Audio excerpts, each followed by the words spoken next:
Hey team, it's day 8 of the 90-day challenge. Hope you're doing well. Hope this hump day is treating you well. And we're gonna get into the 6 daily goals quick. And then we're gonna talk a little bit about carbohydrates. And there's some myths and truths going on out there. I just want to drill down a little bit, high level, and fill you in a little bit on carbohydrates because, well, it's gonna be on our minds this time of year. So first and foremost, sorry, I do have to use the red today. So I'll just point with the red because that makes me feel even worse about missing my goal. It's fine though. Daily goals. For weight, I weighed in this morning 228. It is technically a pound more than yesterday. It was about a half a pound when you look at the decimal point, but since I round up, I'm gonna own it. It's still a pound. Now, is it bother me? No.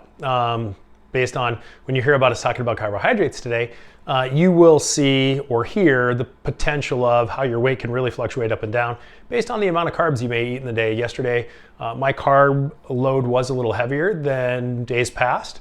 And, you know, I got my calories of 2,224, but, you know, that's about 300-400 more than it was the other day.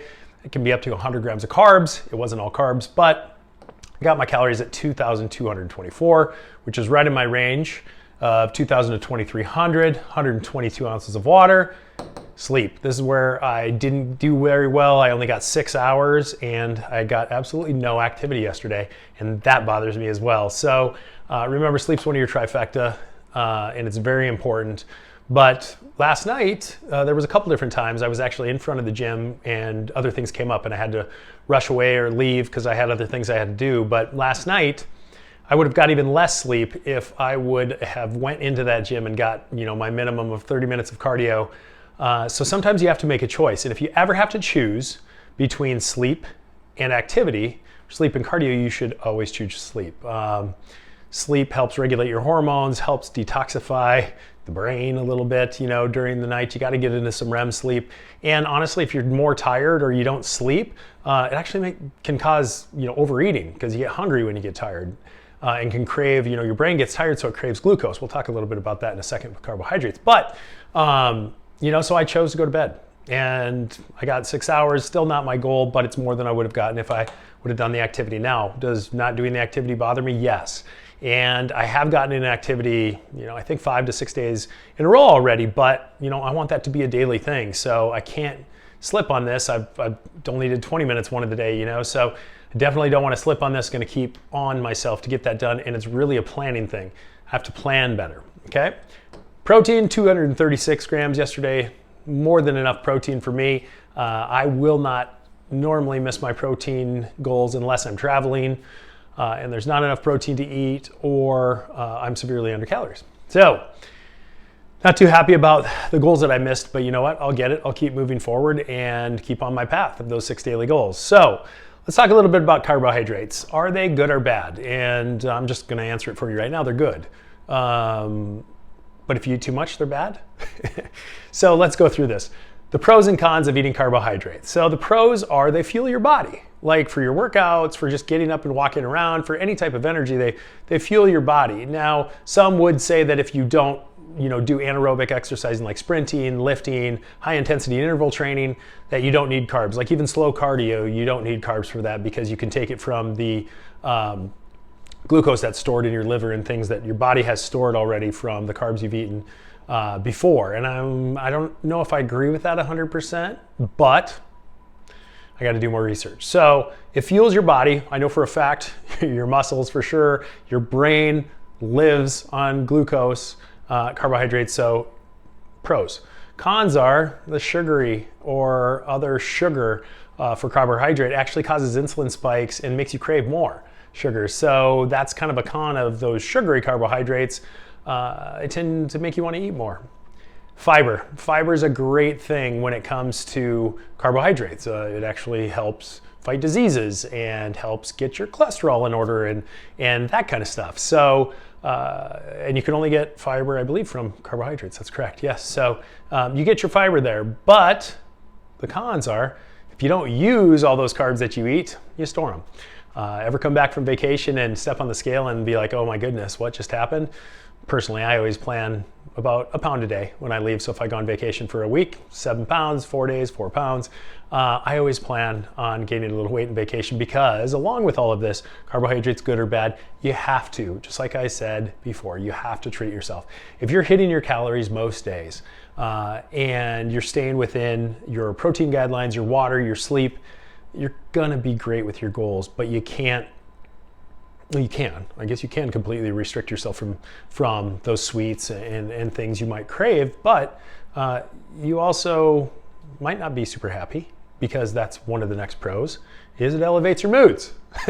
So when I'm eating that Oreo Blizzard, or I'm eating that Snickers bar, or let's just say even pasta, like Alfredo, and even a whole grain pasta with Alfredo sauce and chicken and things, it's so good, makes you feel good. Garlic bread, sounds good, doesn't it?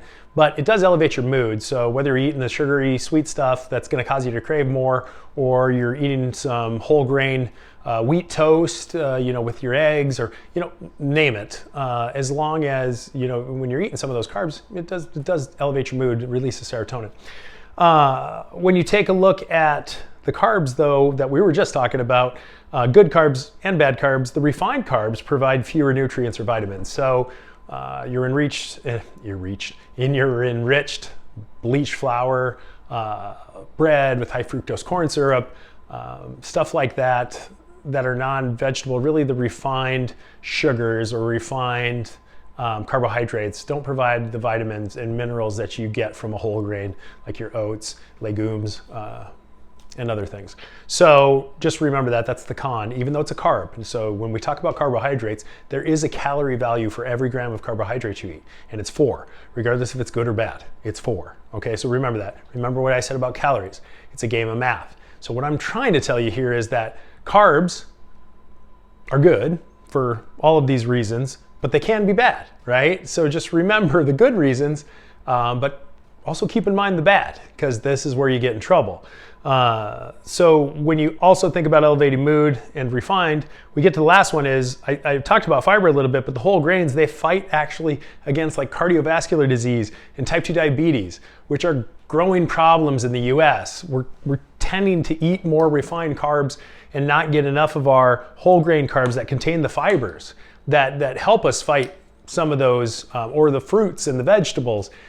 We're not eating enough of those. Eat a cup of strawberries. Go to your calorie tracker and tell me how many calories a cup of strawberries has and how many carbs. You're gonna be pretty surprised.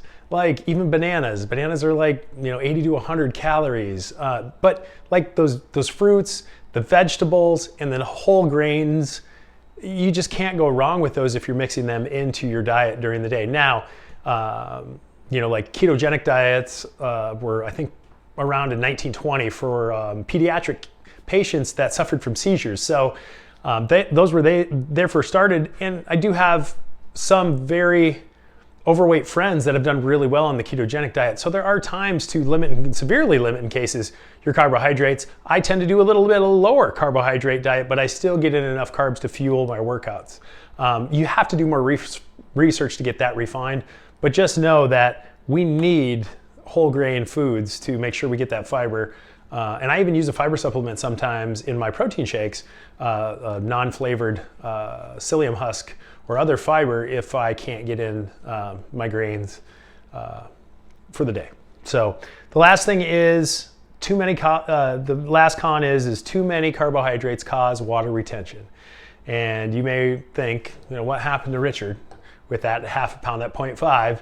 Is my carbohydrate range was a lot higher yesterday for my calories. I still hit them, but when you think of the water weight fluctuations day to day, I talked about this early, your normal body, for every gram of glucose that you have, or glycogen, you retain 3 to 4 grams of water. So on average, we have about a pound of glycogen in our body, which means we retain about 3 to 4 pounds of water. Now, if you eat more carbohydrates than you need, your body could store more glycogen, or will store more glycogen, so therefore you have more water. So when you move from eating a very high carbohydrate diet or too many calories with a lot of carbohydrates, and you start to cut your calories and look at more what you're eating, right away you're gonna lose a lot of weight. Why is that? Because your body will start to use that extra glycogen and then release that water. So when you hear people say, oh, I only lost water weight, this is kind of what they would be talking about. And this is the reason why, I probably have that extra pound. I ate a lot more carbohydrates yesterday. Body's retaining more water, which I don't mind. So we have glycogen in our system. We have to fuel our body, fuel our mind. Your brain constantly runs on it. It needs a constant supply.